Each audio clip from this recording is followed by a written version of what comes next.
Olá a todos. Hoje nós vamos fazer uma exposição introdutória da nossa Confissão de Fé da Comunidade Evangélica Vereda da Graça. Eu vou começar com uma declaração inicial e fazer a exposição de algumas sentenças e depois comentários em cima para nós entendermos o significado, se não ficar claro para alguns. Começando pela declaração inicial. Essa confissão de fé é baseada na Confissão de Fé de Westminster, pela qual nutrimos profundo respeito e reverência, e por essa mesma razão nos apropriamos de seu legado, com os devidos acréscimos e correções, principalmente no que se refere à ênfase em relação à doutrina da graça em Jesus Cristo, que muitas vezes se confunde com tantas doutrinas e não como o mais importante de todos os mistérios, tendo em vista que é por meio dela que nós alcançamos a salvação, independentemente das nossas obras. Esses ajustes se deram por conta da coerência interna do próprio discurso reformado que, na tentativa de evitar más interpretações, se resguardou de afirmar a verdadeira supremacia da graça sobre o pecado, dando margem para que o foco do protestantismo ao longo da história permanecesse baseado no espírito da lei, do moralismo, que é o pacto de obras, e não da fé. Ao contrário do que se tornou a crença majoritária do cristianismo, não há perigo algum em ignorar a responsabilidade humana em detrimento da afirmação radical da salvação pela fé em Jesus Cristo, posto que é na afirmação da graça que a única moralidade possível nasce dentro do coração regenerado, sendo o contrário também verdadeiro, a força do pecado é a lei. Acho que isso aqui já deixa bem claro qual é a nossa contribuição, o que nós estamos acrescentando ou modificando. A nossa luta é contra essa tentativa das pessoas de colocar um mais depois de dizer que nós somos salvos pela graça. É um mais depois de dizer que todas as coisas não são listas. Todas as coisas são listas, mas nem tudo convém. Ou seja, as pessoas já estão dominadas por um modo de pensar moralista. Elas querem a todo custo evitar que as pessoas façam o errado ou interpretem errado essa crença da salvação. E não é necessário. Quando você faz isso, você diminui o poder dessa crença. Como se fosse possível que alguém verdadeiramente salvo, ao afirmar essa crença, pudesse incorrer em erro. Como se essa crença em si já não fosse poder para nós, vida para nós, vivificação. É nisso que nós cremos. Jesus diz: Pai, santifica-os na verdade, a tua palavra é a verdade. E nós vamos explicar isso aqui, como temos explicado lá na nossa igreja. A santificação não vem da disciplina, não vem das obras, vem do Espírito Santo, vem da verdade, da revelação da verdade. Não há verdade maior do que a verdade da graça, da salvação em Jesus Cristo e por sua obra somente, certo? Vamos passar para as sentenças aqui que resumem o nosso ponto de vista. Primeiro, todos são salvos pela fé em Cristo somente. Essa fé na prática é o despojo dos próprios méritos e a confiança total nos méritos de Cristo. Acho que não precisa explicar, né? Segundo, essa graça não se limita apenas ao processo de salvação, mas também ao processo de santificação, de modo que a disciplina carnal não resulta em santidade alguma, ao contrário, ressalta o poder da carne e atenta contra o agir do espírito. O que nós estamos dizendo aqui não é que disciplinas humanas são necessariamente erradas, mas que se não forem fruto do espírito, se não forem fruto da graça, elas não vão trazer santificação. É somente isso, certo? Terceiro, os salvos são vivificados, perpetuamente justificados e santificados pela providência divina e terão seus corpos glorificados. O que a gente está falando aqui é basicamente monergismo. Não há sinergismo nesse processo, a não ser do nosso ponto de vista humano aqui. Mas nós devemos sempre afirmar que a salvação, a vivificação e a santificação são todas obra do Espírito. Afirmar e afirmar isso radicalmente, sem deixar dúvida, sem deixar margem para outras interpretações ou às vezes não tão claras, mas que estão ali no pensamento das pessoas. Quarto, a responsabilidade humana continua a existir, mas serve apenas para que todos, salvos ou não, permaneçam completamente culpados fora da consciência da graça e do domínio de Cristo, e assim todo joelho se dobre e toda língua confesse que Jesus Cristo é o Senhor, para a glória de Deus Pai. A responsabilidade humana serve para nos mostrar que nós não sabemos o que fazer e não conseguimos fazer o que sabemos.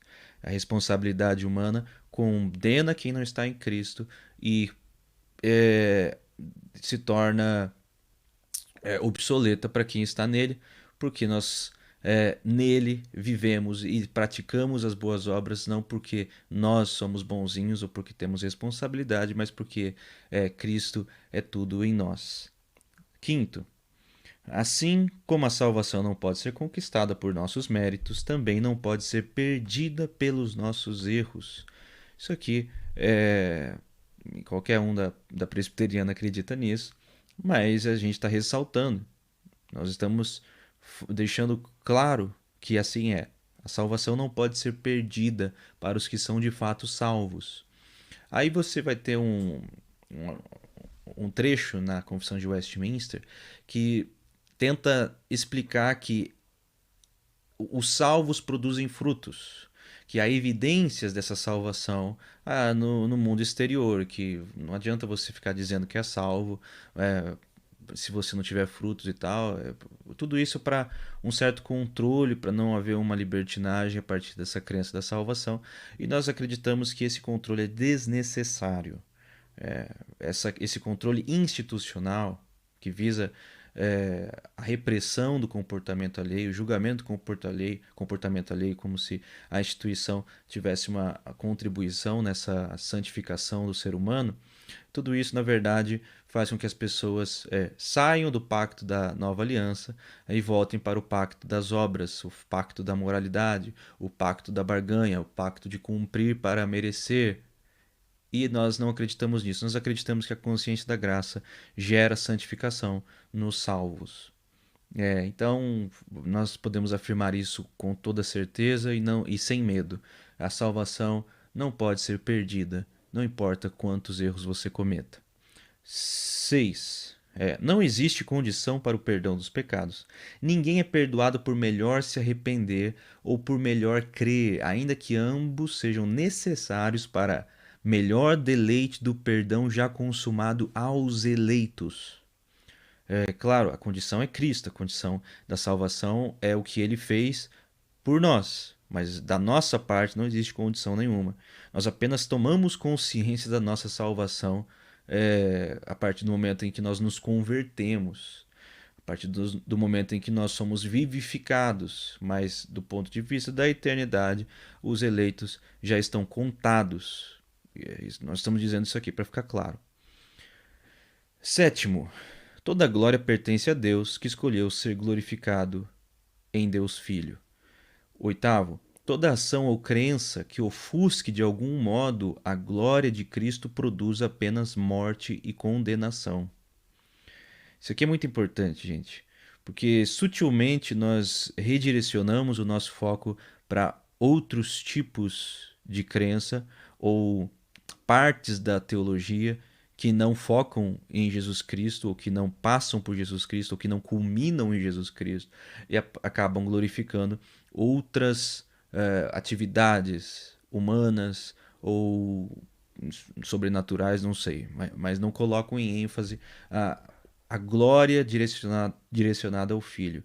E nós cremos que é justamente isso que tem produzido uma falta de vivência espiritual, mesmo naqueles que são salvos. A Igreja Católica faz isso, a Igreja Protestante também faz isso. Muitos acabam focando em outras coisas que são apenas para uma contribuição, que são acessórias, e não focam no principal, que é Jesus Cristo. Ele deve estar no centro em tudo, como nós já dissemos aqui no início, tanto na salvação, na vivificação, na santificação e assim por diante. 9. Deus é absolutamente soberano, certo? Não há mal algum que exista sem sua vontade e não há bem algum que seja possível sem sua ação direta no ser. O que nós estamos dizendo aqui é sobre o fato de que ele é soberano, na economia divina, ele é Deus Pai, soberano sobre tudo. Ele também é Deus Espírito, que age causando bem no ser humano, nos seres, no universo. Então, o mal existe no mundo porque Deus quis e permitiu. Ele não é o causador do mal, mas ele é o criador do mal. Ele é o criador de tudo que existe. Se o mal existe, Deus também o criou, Deus também o permitiu, ainda que ele não tenha agido de forma má em momento algum. No que se refere ao ser humano, ele não produz o mal que o ser humano produz, ele não força o homem ao pecado, mas quando o homem comete algum bem, aí sim existe necessariamente uma intervenção do Espírito Santo, porque o homem não é capaz de produzir bem algum naturalmente, a sua natureza está corrompida. Décimo, o Espírito Santo é a garantia de que os salvos serão santificados e de que os eleitos serão salvos. A garantia é só o Espírito Santo, mais nada. Não foque em nenhuma outra coisa, apenas creia no Espírito Santo. Aquele que começou a boa obra é fiel e justo para terminá-la, a obra do Espírito. Nós dizemos essas frases, mas sem acreditar nelas, muitas vezes. Então, o que nós estamos dizendo aqui é, de certo modo, que pelo menos aqueles que estão dentro da Confissão de Westminster já acreditam, mas nós estamos enfatizando de forma cabal, nós estamos enfatizando de forma radical, sem deixar margens. Ok? 11. A pregação do Evangelho é fruto do zelo pela glória de Cristo, do amor por essa glória e, consequentemente, do amor pelas almas. Se os salvos já estão salvos, se os eleitos já estão eleitos, para que pregar? Para que anunciar o Evangelho? Porque nós somos apaixonados pela glória do Cordeiro. Nós vivemos para essa glória, nós fomos tocados por ela e nós acreditamos que é nela que nós nos realizamos. E isso é que nos motiva, e isso é suficiente para nos motivar a sair por aí, livrando as consciências que ainda não receberam esse conhecimento, que ainda não sabem dessa salvação, que ainda não desfrutam dessa salvação. Nós queremos que mais pessoas desfrutem e glorifiquem o Cordeiro. E queremos que o nome de Jesus seja exaltado acima de tudo, e essa é a nossa motivação. 12 aqui. A lei eterna de Deus não é semelhante à lei moral dos homens, sendo sombra de uma realidade espiritual e indiscernível para um coração não regenerado. A lei eterna de Deus não é ali o que está nos 10 mandamentos. Os 10 mandamentos é uma como C.S. Lewis diria, uma transposição simbólica dos princípios eternos de Deus, porque a linguagem humana não é capaz de traduzir a linguagem de Deus. Então essa linguagem humana é sempre falha em relação àquilo que Deus é, como tudo no Antigo Testamento, uma sombra.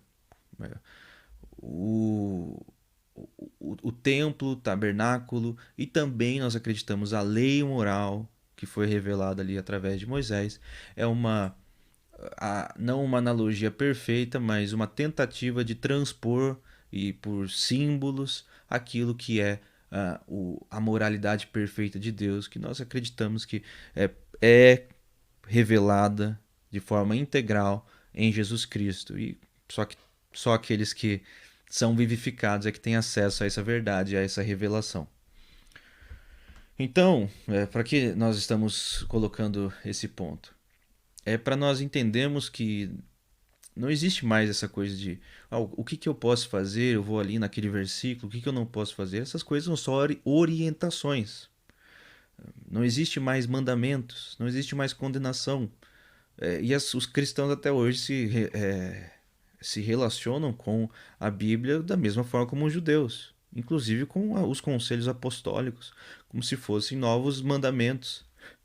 E aí eles colocam um peso naquilo que não deveria ter. Aquilo ali é apenas uma direção. É claro que ela é superior porque é dita pelos apóstolos e merece toda a confiança porque eles são inspirados pelo Espírito Santo, mas a tradução do que ele está dizendo ali não pode ser interpretada de forma literal, porque ela transpõe uma verdade eterna que não cabe na linguagem humana somente pelo Espírito Santo e com a interpretação correta, é claro, da literalidade do discurso, é que nós podemos entender o que está sendo dito. Mas, para resumir, não leve tão a sério assim, como se fosse uma nova lei, como se fosse um novo decálogo, os conselhos do Novo Testamento. Eles são para nos instruir e só podem ser interpretados na base da mesma linha hermenêutica, que é a salvação pela fé em Jesus Cristo e o amor de Deus por nós, de nós por Ele e pelos nossos semelhantes.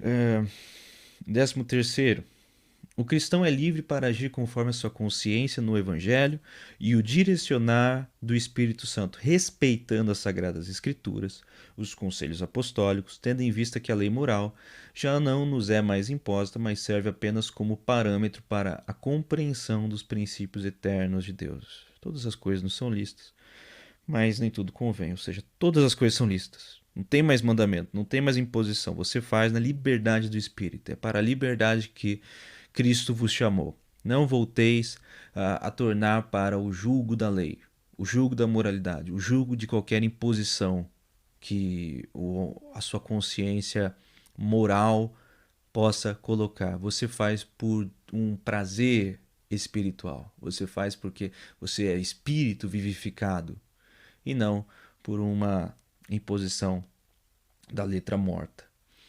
14º, a justiça atribuída é justiça cumprida. Não existe justiça que não seja de Cristo. Existe uma diferenciação que alguns teólogos fazem entre justiça atribuída e justiça cumprida. Sim, você recebeu essa justiça atribuída, mas você precisa cumpri-la, e é só assim que ela se completa. Não. Se você tem justiça atribuída, você tem justiça cumprida. Se você recebe a justiça atribuída, você está recebendo a justiça cumprida. Só tem uma justiça e ela é a de Cristo. É a que Jesus Cristo fez, e não o que você faz. 15º. A consciência dessa justiça atribuída é que gera a vida espiritual, a justiça manifesta. Aqui tudo bem. Se for desse jeito que você está interpretando, então tudo bem. Você toma consciência da justiça atribuída e isso gera frutos na sua vida prática. Mas foca na justiça atribuída. Somente nela. 16º. A palavra de Deus é o Logos divino, Jesus Cristo, nosso Senhor. Não é a Bíblia, não é mais nada. É Jesus Cristo. Como dizem no Evangelho de João, ele é o Verbo divino, ele é o Logos divino, ele é a palavra de Deus. E é nele, nesse Logos, que nós temos a revelação. As Escrituras, como nós vamos dizer no item a seguir, as Escrituras são testemunha fiel dessa revelação aqui. 17º. Toda a Bíblia é testemunha fiel e inerrante da palavra de Deus. Ela não é a palavra de Deus, porque isso seria dizer que nós podemos adorar as Escrituras ali. A Bíblia é uma testemunha fiel e inerrante, confiável da revelação, mas não é a revelação, porque a revelação é espiritual. Não tem como estar ali no texto. Não tem como estar na linguagem humana, não tem como você transpor em uma linguagem lógica. 19º. Não, 18º, perdão. Não existe revelação divina fora da atuação do Espírito Santo. Você lê a Bíblia e se você não tiver o Espírito Santo, se você não for salvo, se você não for um espírito vivificado, você não vai entender nada. Você vai entender o conteúdo lógico daquilo, mas aquilo não vai ter sentido real e concreto para você. Sentido real e concreto só tem naqueles que estão ligados no corpo de Cristo. Então, é através do Espírito Santo é que o texto ali tem um sentido real e concreto. Nós somos iluminados pelo Espírito Santo. E aí a revelação acontece. Então, a revelação não está no livro, não está na Bíblia, não está na mente do sujeito que a interpreta, não está em um discurso, mas ela acontece no momento em que você lê, o Espírito Santo vai traduzindo aquilo numa linguagem espiritual, num modo espiritual que nós entendemos. Isso aqui é um pouco diferente do que a maioria dos teólogos principalmente reformados, têm dito por aí, e é um erro filosófico, porque a verdade não pode estar ali no conteúdo lógico da coisa. 19. Jesus é a chave hermenêutica não somente da Bíblia, mas de todo o universo, sendo ele o Logos divino, a inteligência divina, a luz que veio ao mundo, a verdade que liberta a mente humana das trevas de sua ignorância e perversidade. Aqui é um pouco parecido com o que o Caio Fábio diz, mas não é exatamente o que ele diz, porque, pelo menos no meu entendimento, ele faz uma leitura de que Jesus Cristo histórico é uma lente suficiente para nós usarmos como hermenêutica para interpretação das outras coisas. Nós não acreditamos nisso porque isso dá margem, é óbvio, para erros. Nós entendemos que a garantia dessa hermenêutica que se dá por meio do Logos divino é o Espírito Santo e não um conjunto de comportamentos que nós conseguimos apreender humanamente ao lermos os evangelhos. Por isso que eu digo aqui, no 10º item, todo conhecimento deve se submeter à revelação da graça e do evangelho, tanto a sabedoria dos textos sagrados como a ciência arrogante dos homens. Essa revelação da graça é dada para homens e mulheres espirituais. Não acontece por meio do discurso apenas. O discurso é como o cavalo que carrega a mensagem. O discurso é o meio, mas a revelação é dada de forma espiritual, pelo Espírito Santo. E a revelação da graça é essa chave hermenêutica pela qual você pode interpretar todas as coisas. E se não cabe nessa chave hermenêutica, está errado. O governo material de... 21º. O governo material de Cristo ocorre por meio de indivíduos e não por meio de instituições, sendo estas jamais representantes do reino de Deus, ainda que sejam constituídas por fiéis, por representantes. Ou seja, o governo material de Cristo são as pessoas, são os salvos, não a instituição evangélica, não a instituição católica. Isso tem que ficar muito claro. São o corpo material visível, o corpo místico que é visível aqui nessa terra, são os salvos. Não as paredes, não o CNPJ. Nos salvos, sim, você pode dizer que existe uma parte visível do corpo de Cristo, que somos nós. Mas você deve se limitar a isso. Mesmo que eles façam parte de instituições, as instituições não são esse corpo visível de Cristo. Elas são só um meio, só uma forma da gente se organizar. 22. A Igreja de Cristo está na Terra para a salvação das almas e não para a salvação do mundo. Isso aqui é muito importante. Isso aqui tem a ver com escatologia também, mas existem muitas igrejas aí que estão dizendo hoje em dia que a igreja tem que salvar o mundo, tem que melhorar o mundo, tem que causar um mundo melhor, alcançar cargos políticos. Enfim, nós é claro que podemos fazer isso para talvez atrasar o mundo, deixar o mundo menos insuportável, mas nós acreditamos que o mundo vai se tornar cada vez pior. É isso que o apóstolo diz. Sobrevirão para nós dias trabalhosos, os últimos dias serão piores do que os anteriores. Então nós estamos aqui na Terra como igreja para a salvação dos indivíduos e não das instituições e não do mundo. E 23º, o mundo se tornará cada vez pior até que Cristo venha e reine para sempre. Maranata. Ora vem, Senhor Jesus. Bom, isso aqui é o resumo da nossa confissão. Se você fizer o download, baixar, ler a confissão aqui da Vereda da Graça, você vai perceber que existe pouca diferença. Nós fizemos uma ou outra alteração, somente e principalmente nas coisas que nós acreditamos que são desnecessárias, que foram colocadas ali para evitar certos erros de interpretação, mas que nós acreditamos que por conta disso geraram falta de crença na radicalidade da afirmação da graça. E também a nossa igreja é uma igreja que acredita na contemporaneidade dos dons. A gente coloca isso no nosso capítulo 29, aqui da nossa confissão. Deixamos isso bem claro. Acreditamos que a contemporaneidade dos dons é real. O Espírito Santo ainda atua dessa forma, mas como quer, de forma livre, e pela graça também. Nós não podemos fazer nada para alcançar esses dons. É Ele que nos dá. Nós podemos buscá-los, como o apóstolo Paulo orienta, mas Ele que nos dá, e tudo para a edificação da igreja. Até porque Deus faz o que Ele quiser, né? Essa coisa de ficar colocando regras, não, até aqui Deus fez isso, agora Deus não faz mais, Deus faz desse jeito. Nós acreditamos que é uma coisa muito perigosa. E, bom, isso resume. Eu peço para vocês, principalmente se vocês forem da Vereda da Graça, façam download desse conteúdo, meditem nisso aqui, vejam se vocês concordam com isso daqui. Se vocês não concordam, procurem a gente, eu, Pastor Loyola, tentem perguntar, saber se o que exatamente nós queremos dizer, para nós explicarmos. E aí você vai ter uma fé consciente, sabendo do que você professa, sabendo no que você crê, certo?